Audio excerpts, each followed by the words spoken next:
There is nothing more unchristian than stealing from the poor to give to the rich. The Christians in Congress should be feeding the hungry, but they're cutting food stamps. They should be healing the sick, but they are cutting Medicaid. They should be standing up to the billionaire class, but instead they're cutting their taxes. So this movement has no basis in the teachings of Jesus or in any of the major world religions. There is no major faith tradition around the world that says when someone gets sick, you see how much money you can make off of them, right? There is remarkable consistency and overlap between the major world religions about how to treat our neighbors, how to treat the needy and the vulnerable. And so the current Republican majority, both here in Texas and in Washington, have gone far astray from the teachings of our faith. Austin State Representative James Talarico there from the No Lie with Brian Tyler Cohen podcast recently. It's Wednesday, June 4th, 2025, and this is the Progress Texas Daily Dispatch, rapid response on the breaking news stories Texas progressives need to know. I'm Chris Mosier. Images coming out of Minneapolis depict what creeping authoritarianism looks like, as well as what democracy looks like when the locals start to tire of the game of army man our current leadership has grown so fond of. And that kind of sets the tone at the start today. We've been talking about recent police abuse of automatic license plate readers, or ALPRs, specifically those networked into a system called Flock. As we've talked about, the Sheriff's Department of Johnson County, south of Fort Worth, has recently come under scrutiny for using Flock to track the whereabouts of a Texas woman who had self-managed an abortion. Well, of course, they're not the only law enforcement department in Texas to take liberties in this way. Turns out the Austin Police Department has as well. Austin Sanders at the Austin Chronicle writes that new data shared by APD shows that over the last year, during the pilot period of their program using the same technology, 1 of 5 searches conducted using it were done without any clearly documented reason, justification, or even case numbers. All of this comes as the Austin City Council is considering whether or not to renew this program for APD, which the department wants to do, obviously, as it does provide investigatory value. The issue is the abuse. Council member Mike Siegel says, quote, in 2023, Council put together some of the strongest ALPR guardrails in the nation.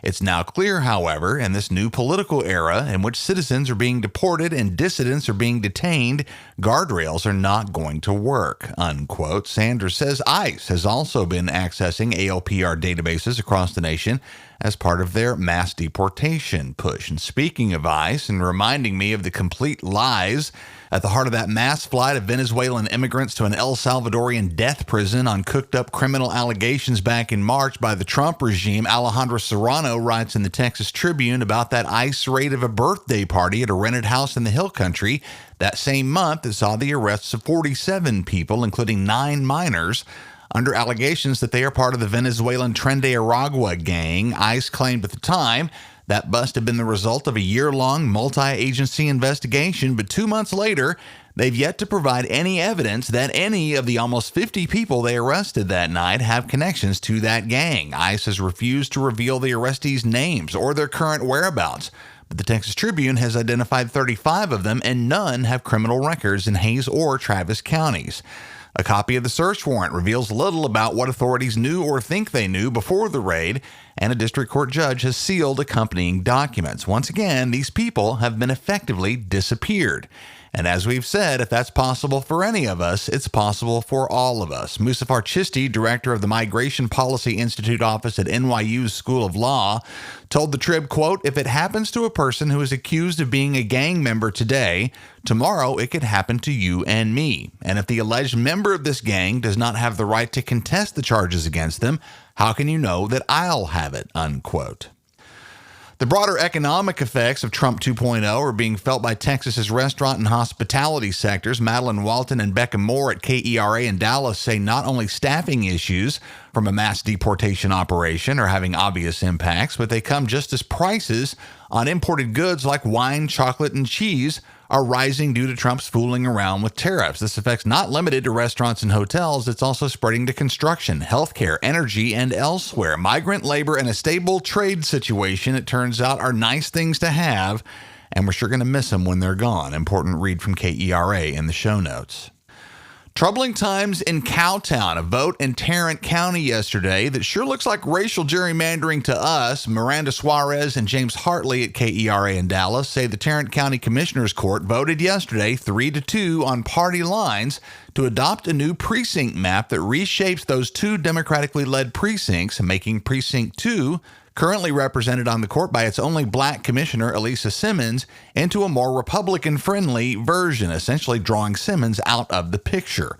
You may have caught the news that longtime MAGA State Rep Tony Tinderholt of Arlington is stepping down from that post in Austin after 12 years. Well, the very next day, he announced a run for that altered precinct closer to home in DFW, on which Commissioner Elisa Simmons comments, quote, "No one is surprised that Tony Tinderholt announced after a new map was adopted he was terrified of a race under the current lines. He knows, and Tim O'Hare knows, that he would lose badly. To give Tony a prayer, they had to shred Precinct 2 and illegally destroy the voting rights of its citizens. It's cowardly, it's racist, and it's sadly what we expect from Tim and Tony," unquote. Over 200 people signed up to testify before that vote yesterday, the vast majority against the new map, and a few were ejected as things got heated. Michelle Davis at Lone Star Left, as always, sums it up nicely. She says, quote, "This wasn't a coincidence. It was a coordinated political hit job, plain and simple. A rigged map, a choreographed retirement, a handoff, a hand-picked replacement, all timed to disempower the voices of black and brown voters in Tarrant County," unquote. Look for legal challenges, as gerrymandering on racial lines has been struck down in the past, though as we know, today's courts are not yesterday's courts. Those legal battles to come are likely to be uphill. Progress Texas board member and Fort Worth civil rights attorney Jason Smith, who's been advising some of the Democratic players involved, says, quote, "Tarrant County Judge Tim O'Hare led the racist charge to shove redistricting down the county's throat in a move that signals MAGA's fear that they are losing their grip on power," unquote. And we'll be following closely. Jason says this isn't likely the last of similar shenanigans we'll see from desperate Texas Republican electeds between now and the upcoming elections. DFW and North Texas friends, please join us next Monday night, June 9th in Dallas. We'll be celebrating our 15th anniversary at Progress Texas. Links to become a supporter and to secure your tickets are up now at progresstexas.org. A shout out to our generous event sponsors, Howard Cleon, Charles Zeller, Pamela Pearson, Alex Andrade, Scott Elpingstone, the law offices of Domingo A. Garcia, PC, Carol Taylor, Chuck Cruz, Amy Forehand, Eric Johnson and Dr. Mark Parker, John Mazzaro, Seeker Strategies, the Honorable Gene Wu, the Honorable Adam M. Schwartz, the Texas Progressive Caucus, the Texas Legislative Progressive Caucus, Stuart Campbell, and many more. Thanks to all of y'all for the support. We really appreciate it and look forward to seeing all of you in Dallas on Monday night, June the 9th. Tickets and more now at progresstexas.org. Our mission at Progress Texas is to counter the conservative disinformation machine, but they far outmatch us in funding. Oil and tech billionaires and religious right-wing activist groups spend a lot of money keeping their audiences in the dark. If you've come to appreciate the light that we shine on important political news in Texas on a daily, ongoing basis, please know that our regular everyday listeners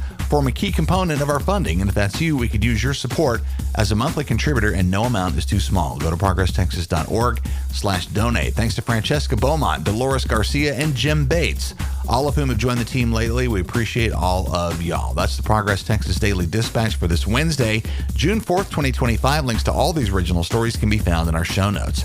Progress Texas is a nonprofit rapid response media organization promoting progressive messages and actions. While campaigns come and go, we're the permanent home for progressive media and action in the Lone Star State. I'm Chris Mosier. Thanks so much for listening. Have a great day. We'll see you again tomorrow morning.